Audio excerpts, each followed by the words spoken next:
Hey guys, I just wanted to talk about this automatic feeder that we got. We are loving it so far. It comes apart and it's fairly easy to put together. You just connect this bowl right here. It connects to this.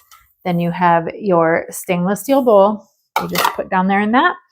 And then this part just kind of snaps in, spins in. This is plastic. And then you have your lid that you put on and then just kind of spin it to make sure that it's tight. So what I think is really cool about this is that it does plug in, but it takes batteries as well. So if you lose your power, it's going to stay on like an automatic backup system. And then you can just press the button for it to spit out one feeding, or you can set up the app on your phone, and in the app you can set it up to push out up to 15 of those feedings, because your feedings are going to, with only one button press, it's only going to spit out like a few little kibbles.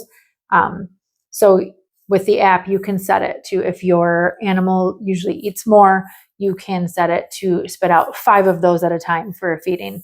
And you can set the timer, you can set it when it wants to go, or you can just press it on your phone. You see that there's no food in there and you want to just spit out some food. Another very cool option is that there is a camera in here. So when your animal comes up here to eat, you can see them. So if you are out of town or away for a whole day, you can kind of gauge if your animal is coming up and eating or not, which I think is really cool.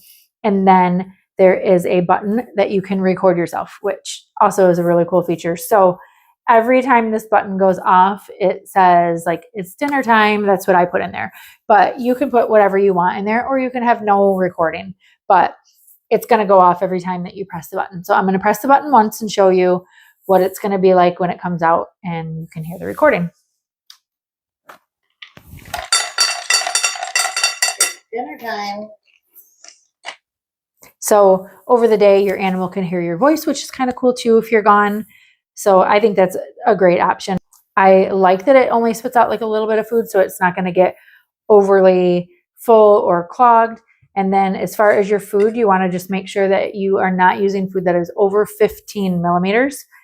That way it doesn't clog up the inside and it goes through that fairly well. So overall, we are really liking this, and we think this is a great option for a feeder, and we highly recommend.